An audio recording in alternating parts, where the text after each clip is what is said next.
Kali ini kita akan mendiskusikan satu topik yang sangat penting, yaitu tentang stunting. Bagaimana kita mengenali dan juga bagaimana intervensi yang tepat guna. Seperti kita tahu, stunting menjadi masalah yang luar biasa dan kalau kita bisa lihat 2 tahun terakhir ini merupakan masalah yang diprioritaskan oleh pemerintah. Sebetulnya apa sih kepentingannya? Kalau kita lihat, bila orang stunting, maka ini paling tidak dalam 20 atau 30 tahun yang akan datang, maka anak-anak ini akan menjadi suatu generasi yang kita sebut bahwa dengan generasi dengan kualitas yang kurang baik. Oleh karena itu, perlu kita usahakan agar generasi ke depan ini menjadi semakin baik dan semakin unggul. Apa definisi stunting? Stunting bukan berarti hanya orang yang berperawakan pendek, tapi perawakan pendek yang disebabkan oleh kondisi kesehatan yang tidak optimal, yaitu kekurangan gizi yang sifatnya jangka panjang, ya, terutama pada 1000 hari pertama kehidupan. Kita tahu pada 1000 hari pertama kehidupan itu adalah masa yang sangat penting, peka dan kritis, mulai dari perkembangan di dalam rahim, kemudian juga 2 tahun pertama setelah dilahirkan. Karena pada masa itu ada kejadian yang penting, yaitu pertumbuhan dan perkembangan ya dari organ-organ, utamanya adalah perkembangan otak yang nanti akan mempengaruhi pada kepandaian ya, kemampuan untuk kognitif dari anak tersebut. Nah, kita tahu bahwa di dalam pertumbuhan normal ini ada perbedaan ya untuk periode-periode tertentu. Misalnya pada usia kurang dari 1 tahun, maka pertumbuhannya itu biasanya antara 25 cm lah ya per tahun. Tetapi nanti pada saat anak sudah berusia 1-2 tahun dia berkurang. Mungkin antara 10-14 cm per tahun. Naik lagi pada usia 2-3 tahun, dia akan pertambahannya 8 cm per tahun. Demikian seterusnya, jadi tidak terus-terusan bertambah dengan cepat ya. Dan akselerasi pertumbuhan terjadi pada periode pubertas ya. Jadi pada perempuan itu pada saat periode pubertas kira-kira pertumbuhannya 8-12 cm per tahun. Sedangkan pada laki-laki pada kisaran 10-14 cm per tahun. Nah, kita tahu bahwa kalau misalnya bayi dilahirkan secara prematur, yaitu yang bayi dilahirkan dengan usia kehamilan kurang dari 37 minggu, maka dia akan mempunyai potensi resiko untuk terjadinya stunting. Dan penyebabnya biasanya adalah karena infeksi. Dan prevalensi stunting itu sendiri, ini kalau kita lihat di dunia memang sekarang mengalami penurunan. Namun angka tersebut tetap masih tinggi, yaitu berkisar antara 20% ya rata-rata ya di dunia. Hanya ada beberapa titik, beberapa negara yang memang cukup tinggi prevalensinya. Sedangkan kalau di Indonesia kita lihat bahwa prevalensi stunting paling banyak adalah di daerah Sulawesi Barat ya, Sulawesi Barat, terus kemudian juga daerah di Timor ya, di daerah Timor. Nah, ini prevalensi stuntingnya sampai lebih dari 40%. Sedangkan di Jawa, kemudian Sumatera ya, ini ada daerah-daerah yang memang antara 30% ataupun yang lebih rendah lagi antara 20-30%. Namun pada kenyataannya bahwa Indonesia masih mempunyai proporsi status gizi yang ya bermasalah. Rata-rata di Indonesia itu 29,9%. Jadi ada sekitar 18 provinsi yang dengan prevalensi tinggi yaitu 30-40%. Bayangkan 18 provinsi, artinya separuh lebih dari provinsi yang ada di Indonesia. Nah, apa sebetulnya penyebabnya? Dari penelitian di negara-negara berkembang ya, ini faktor risiko terjadinya stunting itu sebetulnya adalah karena kondisi nutrisi sebelum hamil, ya. Kemudian kondisi nutrisi pada saat hamil. Dilanjutkan lagi adanya kehamilan pada usia remaja. Jadi penting sekali adanya pernikahan remaja kemudian hamil usia remaja ini akan meningkatkan stunting. Kemudian juga adanya interval kelahiran yang terlalu dekat.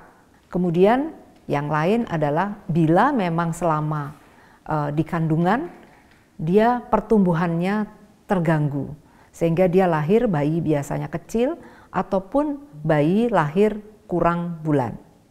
Kemudian yang lain adalah apabila bayi itu mendapatkan makanan pengganti ASI, ya, maka kemungkinan kekurangan gizinya adalah karena makanan tersebut berkualitas rendah. Dan satu faktor yang lain adalah kondisi infeksi yang berulang pada bayi dan juga faktor lingkungan, terutamanya adalah hygiene, ya. Oleh karena itu, perlambatan pertumbuhan, ya, itu perlu pemantauan. Bagaimana kita memantau? Ini peran posyandu yang merupakan garda terdepan, ya, yang memantau anak-anak atau bayi-bayi ini menjadi hal yang sangat penting. Nah, di Indonesia penyebab utamanya adalah tentunya kaitannya dengan kualitas antenatal care, yaitu pada saat ibu hamil, jadi pemeriksaan ini kualitasnya yang perlu kita lihat kembali. Kemudian juga status nutrisi ibu hamil. Kita tahu bahwa kira-kira antara 40% ibu hamil itu anemia, ya. Kemudian juga banyaknya berat badan bayi yang lahirnya rendah, jadi kurang dari 2.500 gram. Kemudian ASI eksklusif yang belum 100%, ya, jadi proporsinya ini juga masih perlu ditambahkan. Kemudian pola pemberian makan, di mana ini juga sangat kaitannya erat dengan budaya. Kemudian penyakit infeksi yang mengenai pada bayi, ini juga masih tinggi. Kemudian juga imunisasi, tingkat pendidikan orang tua, akses terhadap pelayanan kesehatan, ya, dan juga akses terhadap air bersih. Nah, ini air bersih menjadi di garis bawahi. Kenapa? Karena air bersih ini kaitannya dengan kemungkinan terjadinya penyakit infeksi. Jadi faktor-faktor penyebab utama stunting dapat kita mungkin sarikan menjadi 3 hal, yaitu karena pertumbuhan di dalam rahim yang terlambat, ya, atau disebut dengan janin tumbuh lambat. Kemudian yang kedua, nutrisi yang tidak adekuat untuk mendukung pertumbuhan. Dan yang ketiga adalah infeksi. Jadi 3 hal ini yang merupakan penyebab utama stunting. Nah, kalau kita lihat misalnya ibu-ibu mendatangi posyandu dan kemudian secara rutin melakukan pemeriksaan dan penimbangan, kita sebetulnya sudah bisa mengidentifikasi bila bayi itu tidak memenuhi kurva pertumbuhannya. Dan di situ pada saat terjadi perlambatan pertumbuhan itu sudah dapat kita identifikasi. Ini merupakan suatu warning kemungkinan terjadinya stunting atau kelambatan dari tumbuh dan kita perlu catch up, ya. Jadi memberikan mungkin intervensi tambahan, ya.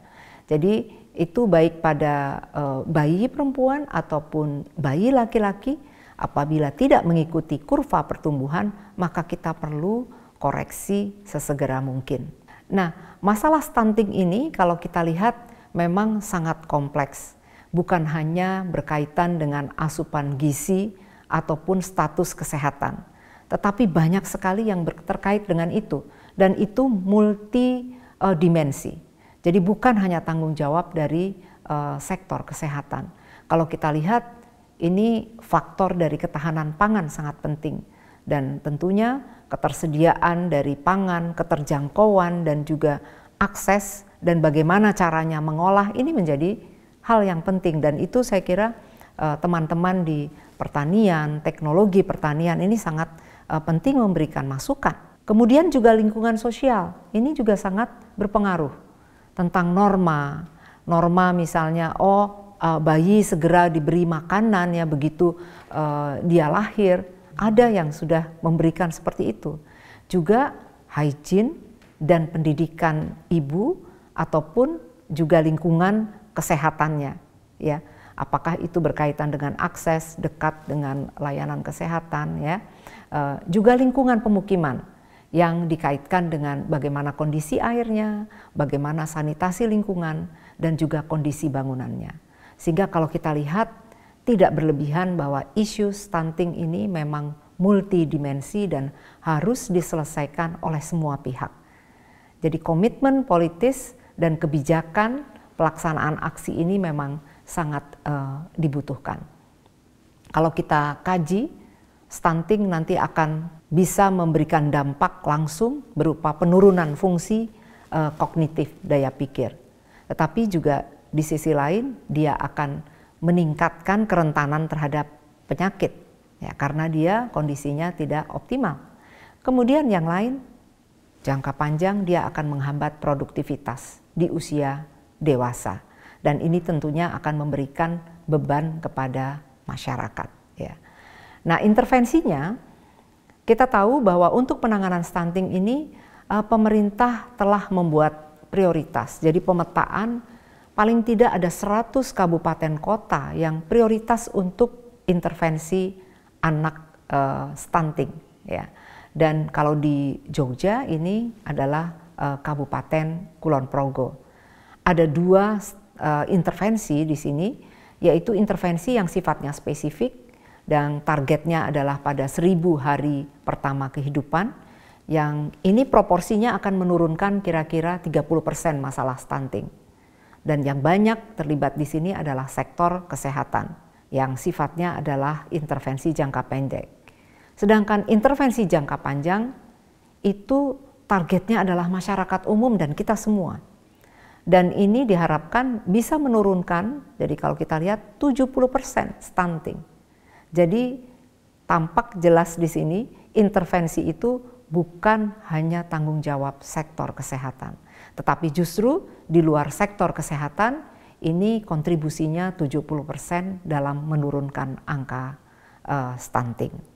Nah, kalau kita lihat apa saja intervensi pada 1000 hari pertama kehidupan. Yang pertama adalah pada kelompok remaja dan juga wanita usia subur ya. Ini perlu intervensi untuk menjaga supaya tidak ada anemia, sehingga suplementasi tambah darah ya, tablet tambah darah ini diperlukan. Kemudian kelompok yang kedua adalah pada ibu hamil, misalnya dengan memberikan makanan tambahan bagi ibu hamil yang memang sudah terdeteksi kurang gizi, selain juga suplementasi tablet tambah darah. Dan yang lain juga pemberian suplementasi kalsium dan pemeriksaan kehamilan yang teratur dan pencegahan terhadap infeksi-infeksi yang ada di lokal. Misalnya yang banyak malaria, maka itu juga perlu dicegah pada saat kondisi kehamilan. Kemudian kelompok sasaran lain adalah ibu yang menyusui dan balita usia 0 sampai 23 bulan. Jadi apa yang dilakukan di sini adalah promosi dan konseling menyusui, kemudian juga pemberian makanan bayi dan anak, dan bagaimana tata laksana gizi yang baik ya untuk mengatasi gizi buruk yang akut, bagaimana memberikan makanan tambahan, dan pemulihan pemantauan pertumbuhan. Yang saya kira di sini akan banyak sekali intervensi ya yang bisa dikerjakan, termasuk suplementasi pemberian vitamin A, kemudian juga untuk imunisasi, suplementasi zinc ya, dan juga manajemen terpadu balita sakit, untuk supaya apabila memang balita sakit cepat sehat dan tidak mengganggu pertumbuhannya. Sedangkan pada kelompok sasaran usia 24 sampai 59 bulan ya, jadi sampai usia 5 tahun, maka di sini perlu kita perhatikan tata laksana gizi buruk akut ya. Kemudian juga pemberian makanan tambahan dan pemantauan pertumbuhan. Dengan tetap memberikan suplementasi seperti tadi saya sampaikan, vitamin A ataupun zinc, dan tetap memanage secara terpadu balita-balita yang sakit agar segera sembuh ya. Kemudian untuk intervensi yang sifatnya adalah di luar bidang kesehatan, ada banyak. Misalnya peningkatan penyediaan air minum dan sanitasi. Dan tentunya ini akan melibatkan teman-teman di teknik ya, untuk memungkinkan adanya akses air minum yang aman dan sanitasi yang layak. Kemudian yang kedua, intervensi peningkatan akses dan kualitas pelayanan gizi dan kesehatan. Jadi akses di sini misalnya ibu yang ingin memberikan jarak kehamilan, tentunya dia akses terhadap KB mudah dan kalau bisa gratis gitu ya. Kemudian akses jaminan kesehatan, ini saya kira kita sudah semakin baik, dan akses bantuan uang tunai untuk keluarga miskin. Karena walaupun sudah di-cover akses jaminan kesehatan, tapi dia memerlukan transport untuk akses ke pelayanan kesehatan. Nah, ini perlu ada juga perhatian. Intervensi yang lain adalah peningkatan kesadaran, komitmen, dan praktek pengasuhan dan gizi ibu dan anak. Jadi di sini seperti meningkatkan literasi ya, menggunakan berbagai media, menyediakan konseling ya, juga menyediakan konseling pengasuhan untuk orang tua, akses untuk PAUD ya, pendidikan anak usia dini dan pemantauan tumbuh kembangnya, penyediaan konseling kesehatan dan reproduksi untuk kelompok usia remaja sebelum mereka menikah nantinya, kemudian juga pemberdayaan perempuan dan perlindungan anak. Karena memang aspek pemberdayaan perempuan, bila perempuan peduli, maka biasanya akan menghasilkan generasi atau anak-anak yang juga sehat ya. Kemudian peningkatan akses pangan bergizi. Ini adalah intervensi yang keempat yang tentunya memerlukan kerjasama dari berbagai pihak ya.